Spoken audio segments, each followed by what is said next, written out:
Hardcore hip hop commentary back in the building once again. And today, I'm going to be introducing you to Hakim Green. Hakim Green was in a rap duo group called Channel Live. And about 6 or 7 years ago, he did an interview where he was talking about record labels and the industry as a whole and how they really operate. Now, in this interview, he uses P Diddy's business practices as an example, but he also touches upon Jay-Z's, 50 Cent's, anybody who is the head of their own label and how they operate when they sign people under them, and like where the money really goes, and if these people are really balling or if they not really balling. So what I'm gonna do is I'm gonna go ahead and play that interview for y'all so y'all can get more insight to what I be telling y'all about these rappers. Because I be telling you that this whole industry is structured as a facade. It's structured to give the illusion that the artist is actually the one grossing the most money off of his talent, when in actuality he is getting the least for his talent.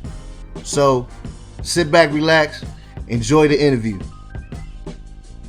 Yeah, man, just looking at the Puff, Sean Combs, music executive, entrepreneur, business mind extraordinaire. Enough respect to Sean Combs, Puffy, Diddy, whatever name you're going by today. I have a tremendous amount of respect for you, brother. I don't think that people understand really your position and what and how you serve artists and serve your personal goal. And I personally don't have it twisted, but my history is a little bit more extensive than most folks in the business, so I see things a little differently. I've known Puff for years, known him, loosely known him. We've done some business together. I Wish, Carl Thomas, Mike City, that whole thing came courtesy of Mike City, who wrote and produced it, and then myself and my partner Tuffy, other half of Channel Live. Our relationship with Carl Thomas, that song came through us. Carl's career took off after that song came out, so we had the honor and the privilege of doing business with Sean Combs, and in that particular situation, I must admit, he was very fair. When we saw what the deal memo read and we disagreed with it, we made him aware that we disagreed. We went to him, told him what changes we wanted fixed, and he wanted the record so bad that he said, hey, you got it, tell your attorney to call my attorney with the changes, and it's done. And like he said, man of his word, it was done. So that said, respect to Sean Combs, respect to Puffy.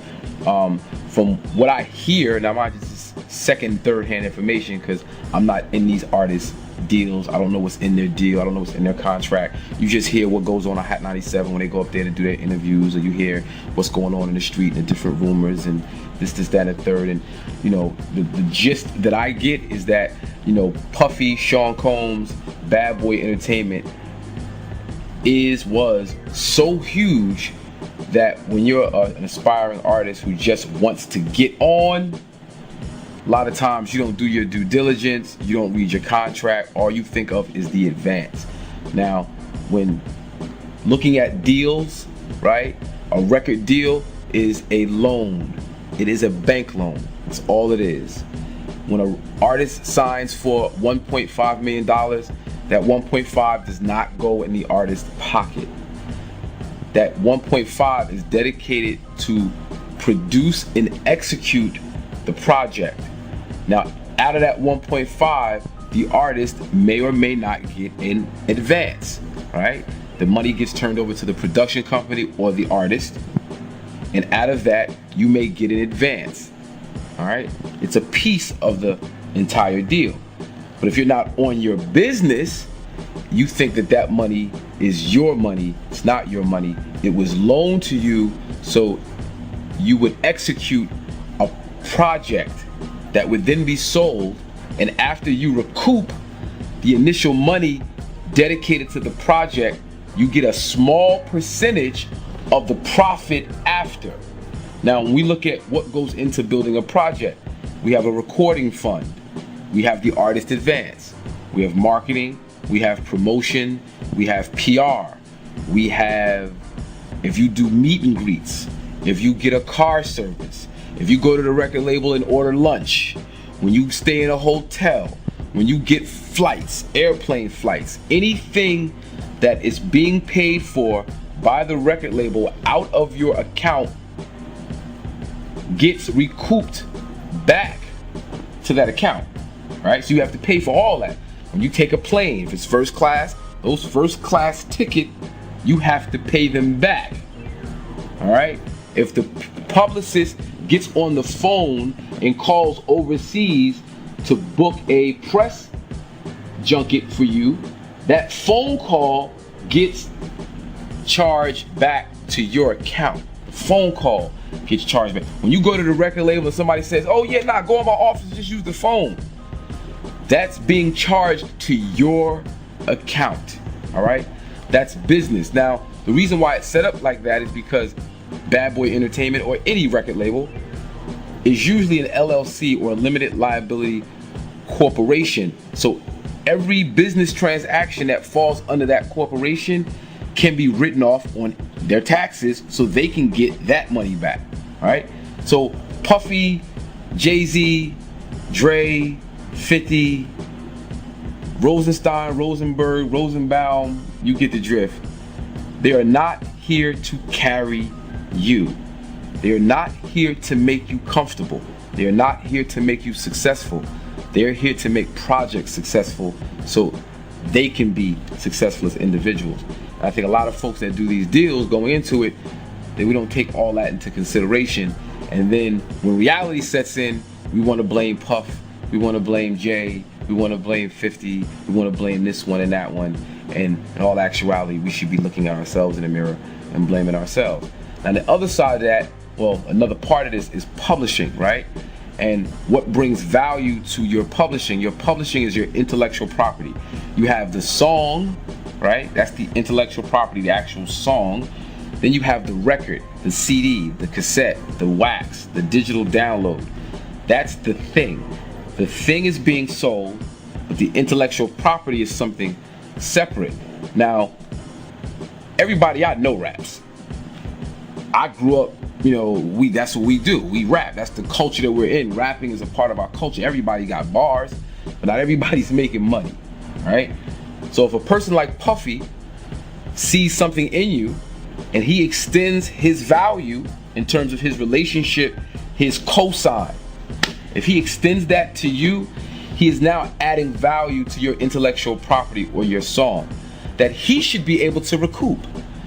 Why should I make you hot and not be able to recoup the value off of my investment? Which if I take the time, energy, effort, my brand, my name, and I'm going to extend it over to you so that you can go sell 1 million albums, then I should be able to recoup some of that value off of it. And that's why Puff might ask for some of your publishing, because that's a way that he can recoup some of the value that he's extended to you through that intellectual property. So understand when you are doing things or you want to get on, like, yo man, I'm just trying to get on. I'm just trying to get on. Well, there's a price to getting on. And that price might be some of your publishing. That price might be, you know, a very low mechanical rate on your songs because you just worried about getting on. You're not really interested into the final outcome of the business of the project. So, you know, all these things are just things to consider. There is no right way or one way to do anything. You know, you have to do what works for you. But the greatest piece of advice that I could tell you is try to read everything. And if you don't understand, ask questions. There's nothing wrong with having a dictionary. There's nothing wrong with consulting with your attorney and going through your documents with your attorney with a dictionary. So as your attorney is explaining things to you, if he says a word or she says a word that you don't know, you can educate yourself, because that contract, at that point that you sign your name, that contract is your life. And take it from an artist who knows. Once you sign a deal, It's a lot easier to get into record deals than it is to get out of record deals. All right, so you want to be very careful and very wary. You know, I'm very critical. A lot of the folks that we mentioned earlier, and that's just some hip hop rap shit, some creative shit. You know, I'm a conscious MC, so my shit be conscious, and cats that ain't conscious, I like to just get at them. That's just how I do. But aside from all that, on a personal level, Sean Combs has done nothing but treated me with respect. Jay-Z has done nothing but treated me with respect. And I don't look at them as evil people who took advantage of their artists. I look at them as being businessmen who tried to get the most out of the business deal. And I encourage you to look at things the same way. Yeah. My name is Hakim Green, Undeniable TV.